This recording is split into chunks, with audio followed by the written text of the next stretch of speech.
Have you heard any word on George Springer and nothing, eh? You know, well, so we had Ross Stripling on the show today, and it kind of mentioned it and gave him an opportunity to weigh in on what it was like to see that, and he didn't reference George, and I think George giving the thumbs up and trying to get the crowd into it at the end of the game was an indication that it's not too serious. Although John Schneider talked about multiple different injuries, which and maybe that's just referring to the wrist and the Yeah, elbow and the and like the elbow and everything. Yeah. So I don't know, but yeah, I assume like if it was something serious, we'd have heard by now. I'm sure it's going to be a question asked of Ross Atkins at his season-ending media availability tomorrow. I know you already brought it up. Roster construction on this team has been, well, I mean, it's been a point of contention for what feels like 2 years. It's a very right-handed, heavy batting order. There's not a lot of lefties even in the pen. Teoscar Hernandez had himself a heck of a final 3 weeks of the season. I mean, he was the guy in that game too. I mean, my goodness, he was taking curtain calls in the fourth. I don't know how you feel about that or not, but nonetheless, I mean, he showed up big. I don't know how much his value is on the open market, but if you were to guess, do you think Teoscar Hernandez is a Toronto Blue Jay come the start of 2023, or do you think there's a shakeup happening?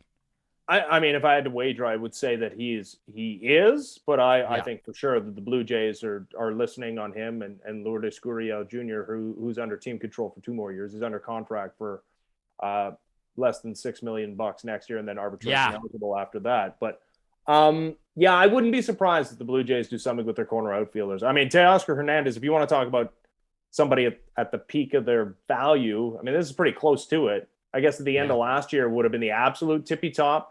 But you're right, the way he finished the year and then the way he finished the postseason, hard to pin any of Saturday on him with a couple of home runs and almost single-handedly giving the Blue Jays enough offense to win that game.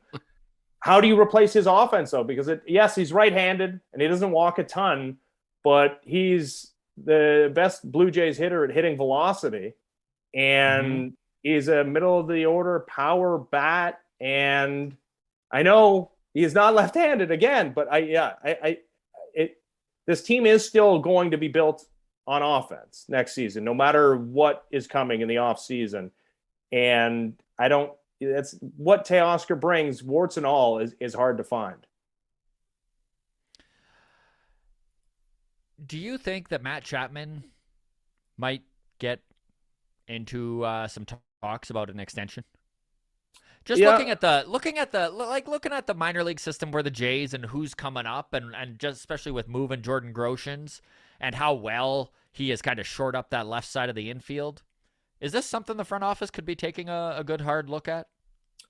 maybe. It's yet to be seen what the future is for Gabriel Moreno, who I think obviously is going to be a factor in the major leagues. I don't think there's any rush to move any of the catchers because and so happened this year. One of them is going to get hurt. It's a position with great attrition, and you can't play 130 times behind the plate. And he's shown, at least in the final regular season game, that he's capable of moving around the diamond. This is a guy that was playing third base at the end of last year's minor league season when the Blue Jays looked like they might make the playoffs, and he could be a factor at that point if he can play a little second base, and definitely a corner outfield spot. Like we're talking about Teoscar Hernandez replacement or a Lourdes Gurriel Jr. replacement could be him. I mean, yeah. Matt Chapman's open to signing something that's doesn't kill you as far as your payroll is concerned when you got a couple Mm-hmm. of pretty integral pieces that, well, are at least one of them's pining openly for an extension. Yeah, listen, I got all the time in the world for Matt Chapman. He's been pretty much everything that you expected he would be when you traded for him out of the Oakland A's. I'd be fine with that. I'm sure the Blue Jays are going to start conversations with him about an extension. But I mean, I think if you're Matt Chapman, you think you're in line for a massive payday because you're going to improve on this year's numbers. His numbers, I mean, remember the first month plus of the season was not Mm-hmm. typical He was Matt Chapman. non-existent. Yeah. Yeah. And then the defense also plays. So sure, would they be open to an extension? I'm sure at the right price, but I don't know if I see that as priority number one this offseason. We really appreciate all of you within the walk-off community. This thing continues to grow and become an animal of its own. It's a little bit overwhelming, but honestly, we love talking Blue Jays baseball and all the interaction that you folks are involved with us. Thank you so much. Discord, feel free to join it. That is always free. The show, or the link is in the show notes. You can follow us on Twitter at Walk Off Podcast, on Instagram, the Walk Off Podcast. And if you are watching on YouTube currently and you're not subscribed, we'd really appreciate if you hit that subscribe button. All the best, everybody. Cheers.